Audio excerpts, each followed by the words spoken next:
گھر میں بیٹھ کے بھائیوں بہنوں کے ساتھ بیوی بچوں کے ساتھ رونا روتے ہیں، حالات ٹھیک نہیں ہے، بڑی پریشانی ہے، بڑی تنگ دستی ہے، بیماریاں نہیں ساتھ پیچھا چھوڑ رہی، اور آس پاس والے لوگ اچھے نہیں ہیں،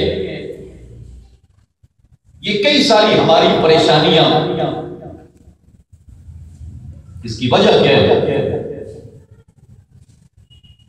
ہم اللہ تعالیٰ کے گھر میں آتے نہیں ہیں، دنیا داروں کی کچہریوں میں دھکے کھاتے ہیں، تھانوں میں جاتے ہیں، بہت کچھ ہوتا ہے،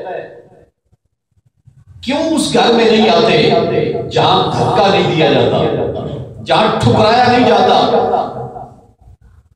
جہاں حاضری کے لیے ہمیں کسی دنیا دار کی سفارش کی ضرورت کوئی نہیں، اور سبحان اللہ اس گھر میں جا رہے ہیں جہاں انتظار کوئی دنیا دار نہیں کر رہا، رب کی رحمت انتظار میں ہے، اللہ کی رحمت انتظار میں ہے، میرا بندہ ہے۔ اللہ اکبر۔ تو انسان اپنے آپ کو دنیا سے بالکل الگ تھلگ کرے۔ اگر انسان سکون چاہتا ہے، پریشان ہے، بیمار ہے، مشکلات میں ہے، سکون چاہتا ہے، تو مسجد میں آئے، اسے سکون ملے گا۔ کچھ بھی نہ ہو، ان دیواروں کو دیکھتے رہنا ہی یہ ثواب سے کم نہیں ہے۔ ہم اللہ کے گھر کو دیکھ رہے ہیں، مسجد میں، بلکہ سبحان اللہ ایک بڑے لطف کی بات یاد آئی، نبی پاک علیہ السلام نے فرمایا یہی جو پہلا گھر ہے جس کو ہم مسجد حرام کہتے ہیں، بیت اللہ شریف کہتے ہیں، حضور علیہ السلام نے فرمایا یہاں ہر روز حرم شریف میں 120 رحمتیں ہر روز نازل ہوتی ہیں، ہر روز 120 رحمتیں اس مسجد میں نازل ہوتی ہیں۔ صحابہ ہم تنگوش پوری توجہ سے سن رہے ہیں، حضور علیہ السلام نے فرمایا 60 رحمتیں ان کے لیے جو طواف کر رہے ہیں، جو گھوم رہے ہیں، پروانہ وار گھر کے آس پاس گھوم رہے ہیں۔ کسی کے دل میں خیال آیا کہ مسلسل تو ہم طواف کر ہی نہیں سکتے، تندرست آدمی، صحت مند آدمی آخر کتنی دیر چلے گا، تھک جاتا ہے انسان۔ تو کسی کے ذہن میں خیال آیا مسلسل طواف کرنا تو دیر تک ممکن نہیں ہے۔ نبی پاک علیہ السلام سبحان اللہ ایسا کامل استاد اور اتنا مہربان استاد تاریخ انسانیت میں کوئی نہیں آیا۔ ابھی سوال کرنے والے طالب علم کے ذہن میں سوال انگڑائی لے رہا ہے، وہ استاد جانتا ہے کہ طالب علم کیا پوچھنے والا ہے۔ نبی پاک علیہ السلام نے فرمایا جو نماز میں مشغول ہو، صحن حرم میں نماز پڑھ رہا ہو، فرمایا 40 رحمتیں اس کے لیے۔ پھر کسی کے ذہن میں خیال، ظاہر بات ہے جب رحمت کا دریا بہ رہا ہو تو مانگنے والا بھی پھر اپنے دامن کو اور پھیلاتا ہے کہ خیرات اور ملے اور ملے۔ جب سبھی کی عنایت دیکھتا ہے تو منگتا اور اپنے دامن کو پھیلاتا ہے۔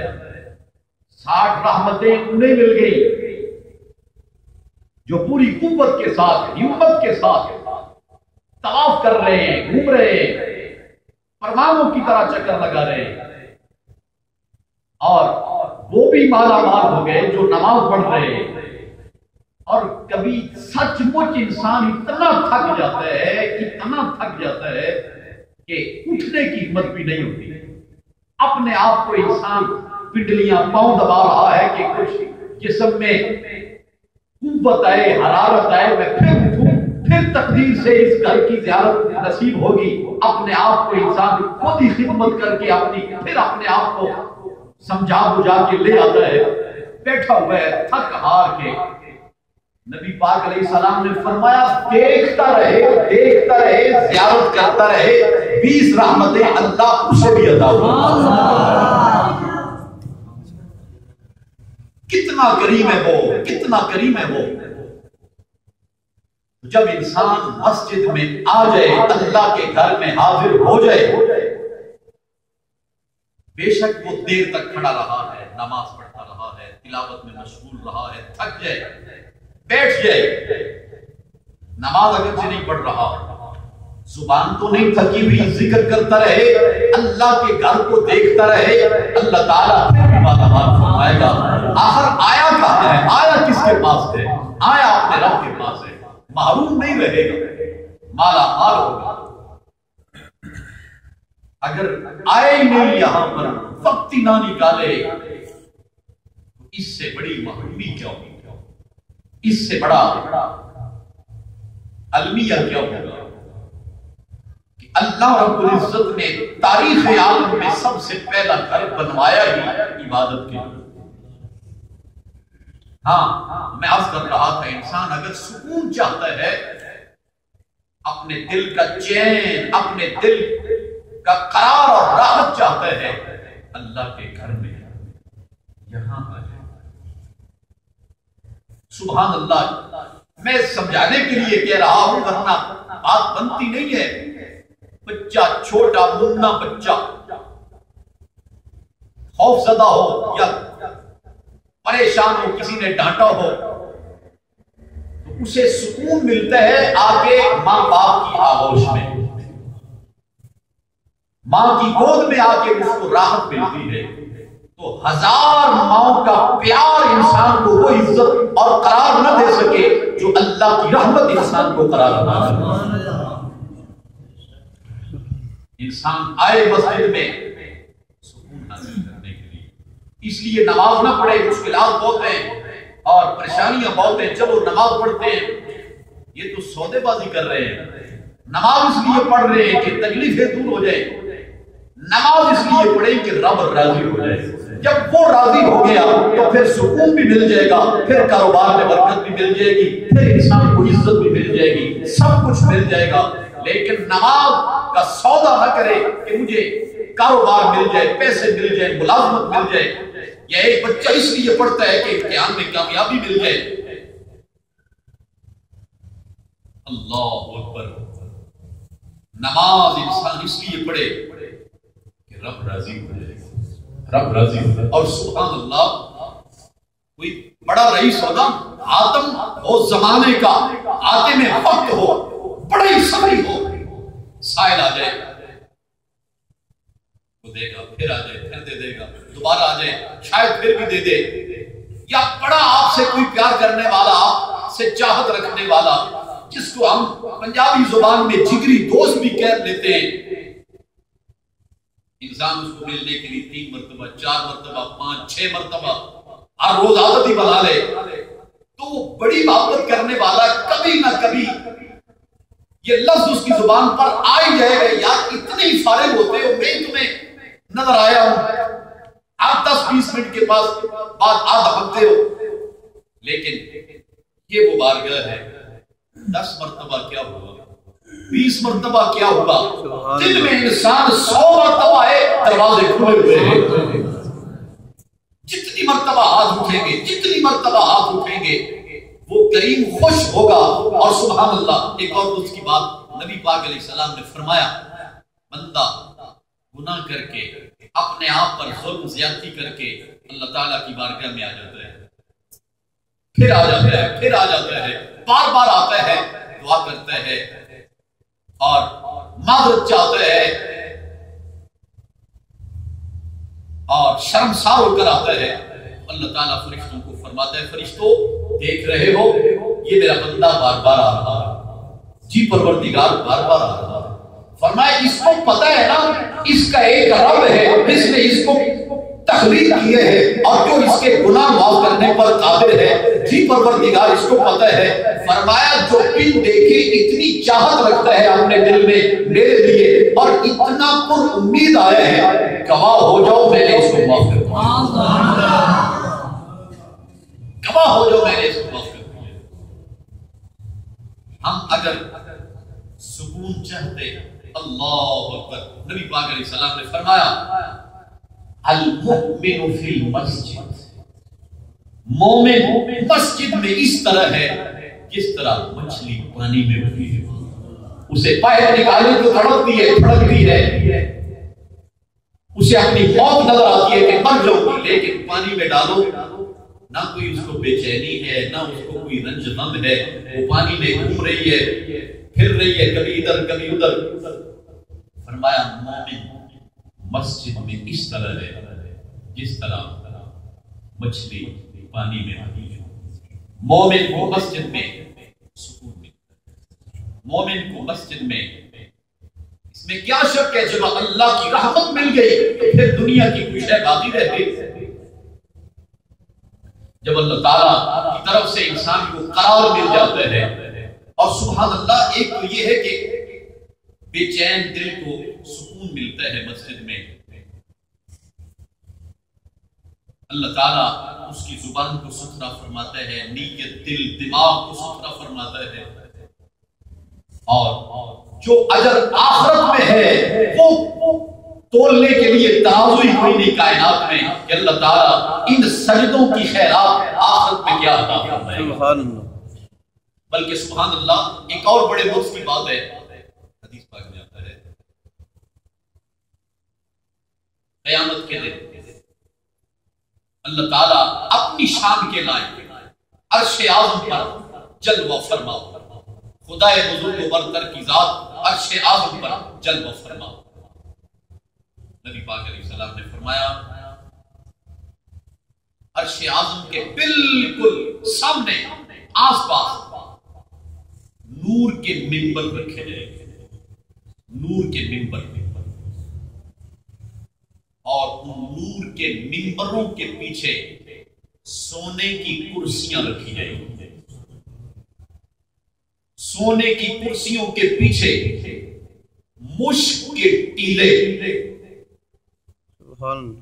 خوشبو کے ٹیلے. صحابہ کرام بڑے شوق سے ایک ایک لفظ دل کے کانوں سے سن رہے ہیں. حضور نور کے منبروں پر کون؟ فرمایا نبی, انبیاء.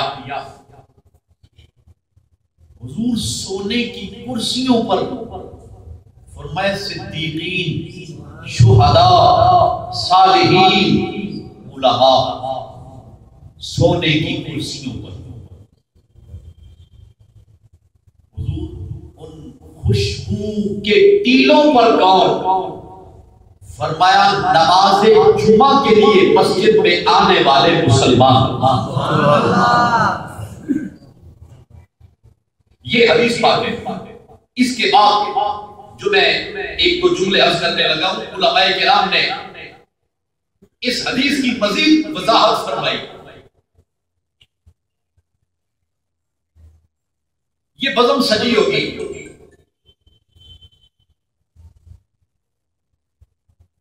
انبیاء علیہ السلام تشریف فرمائے ہیں, رسول اعظم تشریف فرمائے ہیں, صدیقین, شہداء, صالحین. اس محفل کا کیا عالم ہوگا جب خدا ذوالجلال کی ذات سامنے جلوہ فرما ہوگا. کیا منظر ہوگا اس محفل کا. خدا ہر مسلمان کے نصیب میں فرمائے, خدا کرے اس تقریب سعید میں, اس عظیم الشان محفل میں حضور کے ہر غلام کو حاضری کا موقع نصیب ہو.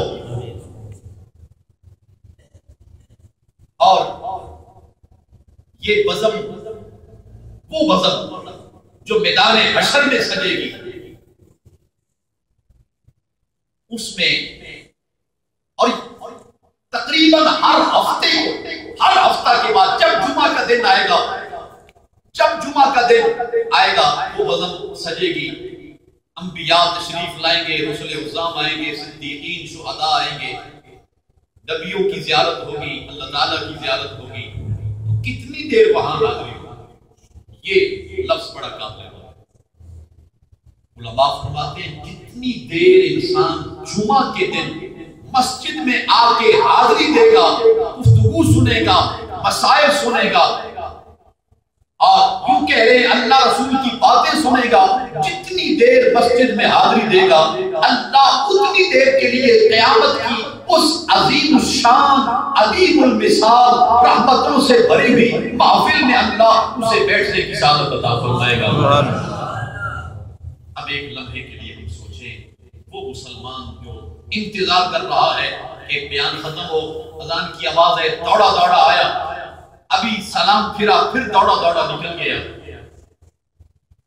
اللہ معاف فرمائے، گناہ بخش دے، اور حضور کے صدقے میں اللہ تعالیٰ اس تقریب سعید کا حقدار بنائے، لیکن وہاں پہنچ کے بھی اگر آیا اور نکال دیا گیا تو پھر کس قدر اسے اپنے آپ پر وہاں جا کے افسوس آئے گا۔ آج وقت ہے، آج وقت ہے ہم اپنے آپ کو دنیاوی مصروفیات سے نکالیں اور آئیں مسجد میں۔ سبحان اللہ، کوئی یہ نہ سمجھے سید کائنات امام الانبیاء صلی اللہ علیہ وسلم کا وصال ہو گیا، وہ صحابہ خوش نصیب تھے جنہوں نے زیارت کی، اب ہمیں وہ بہاریں وہ عظمتیں نہیں مل سکتی۔ اللہ علی ایک حدیث پاک کر کے اپنی گفتگو سمیٹ رہا ہوں، کیونکہ ہمارا یہ درس اس کا دورانیہ صرف 30 منٹ 8 گھنٹے کا یہ درس ہوتا ہے۔ نبی پاک علیہ السلام نے ایک صحابی کو فرمایا، ابن عوف ان کا نام ہے، فرمایا میں تمہیں ایسے کلمات نہ سکھاؤں جب تم مسجد میں داخل ہو تو وہ کلمات پڑھ لیا کرے؟ جی میرے کریم آقا ارشاد فرمائے، فرمایا جب مسجد میں داخل ہو تو پڑھ السلام علیک ایھا النبی ورحمۃ اللہ وبرکاتہ اللہم افتح لی ابواب رحمتک۔ فرمایا جب مسجد میں داخل ہو صلی علی النبی، صلی علی النبی، اپنے نبی پر درود بھیج۔ یہ دو احادیث ہیں، ان کو ملائیں تو خلاصہ یہ ہوا جب مسلمان مسجد میں داخل ہو اسے پڑھنا چاہیے الصلاۃ والسلام علیک یا رسول اللہ۔ اس کا مفہوم کیا ہوا؟ حضور خود فرما رہے ہیں کہ مسجد میں داخل ہوتے ہوئے السلام علیک ایھا النبی پڑھ، تو جب ہم درود اور سلام دونوں کو ملائیں گے تو اس کا مفہوم یہ ہے حضور کل بھی سن رہے تھے، آج بھی سن رہے ہیں، آج بھی سن رہے ہیں۔ اور آپ نے فرمایا جب مسجد سے نکلے، حین یخرج، جب مسلمان مسجد سے نکلے، یقول السلام علیک ایھا النبی، اے اللہ کے پیارے رسول سلام کا دیا۔ مسجد میں داخل ہوتے ہوئے، مسجد سے نکلتے ہوئے رسول پاک علیہ السلام کو اپنے دل میں حاضر سمجھتے ہوئے، غائب نہیں، رسول پاک اپنے آپ کو حضور کی بارگاہ میں حاضر یقین کرتے ہوئے پھر ہدیہ سلام السلام علیک ایھا النبی ورحمۃ اللہ وبرکاتہ۔ جتنا یقین کے ساتھ درود بھیجے گا بلا شبہ ادھر سے بھی اتنی ہی عنایات کا بھی برسے گا۔ یہ مسجد کی حاضری کے کچھ فضائل آداب میں نے عرض کیے۔ نماز کا معاملہ تو بہت ہی بلند و بالا ہے، اللہ تعالیٰ ہمیں توفیق دے، ہمارا اللہ تعالیٰ کے گھر میں آنا جانا پڑتا ہے۔ ابھی دعا کریں گے، دعا کے بعد طلباء کو سب کو اجازت ہے